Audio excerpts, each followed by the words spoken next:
1½ மாசமா ஜிம்முக்கு போயிட்டுருக்கேங்க. எனக்கு எந்த மாற்றமும் தெரில.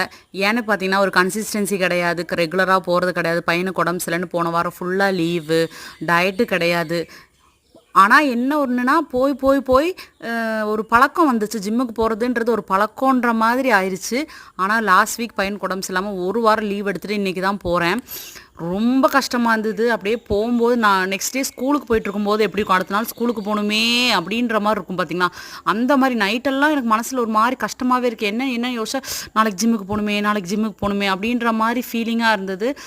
முதல் நாள் போனப்போ எவ்வளோ கஷ்டமா இருந்தோ, அதே மாரி கஷ்டமா இருந்தது இன்னைக்கு. ஏன்னா, ஒர்க் அவுட் பண்ணவே முடியல. ரொம்ப டயர்டா, ரொம்ப சோம்பேறித்தனமா இருந்தது. எங்கடா ட்ரெய்னர் நம்மளை பார்த்துருவாரோ, ஏதோ எக்சர்சைஸ் குடுத்துருவாரோன்னு சொல்லி பயந்து பயந்து ஒளிஞ்சு ஒளிஞ்சு அவர் கண்ல படாத மாரி உட்காந்து எக்சர்சைஸ் பண்ணிட்டு இருந்தேன். ஸோ, அப்படியே கொஞ்சம் மிரர்ல வந்து செல்ஃபி, வீடியோலாம் எடுத்து வச்சேன். சரி எப்போவாவது இளைச்சோம்னா, பிஃபோர், ஆஃப்டர் போடுறதுக்கு நல்லா இருக்குமேன்னு சொல்லிட்டு கொஞ்சம் ஃபோட்டோஸ் மட்டும் எடுத்து வச்சுக்கிட்டேன்.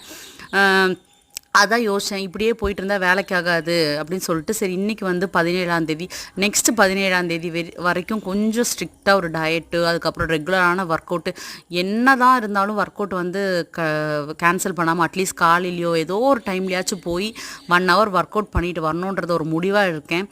பார்ப்போம். ஸோ பார்த்தீங்கன்னா, போய் போய் 1½ மாசத்துல லைட்டா வயர்லாம் கொஞ்சம் கம்மியான மாரி இருந்தது. இப்போ பார்த்தீங்கன்னா, திருப்பியும் பார்த்தீங்கன்னா, பழைய மாரியே ஆயிட்டு வரேன். ஸோ எனக்கு வந்து அப்பர் பாடி தான் ஜாஸ்தி. ஃபேஸு, கழுத்து, செஸ்ட்டு, வயருன்னு பார்ப்போம்.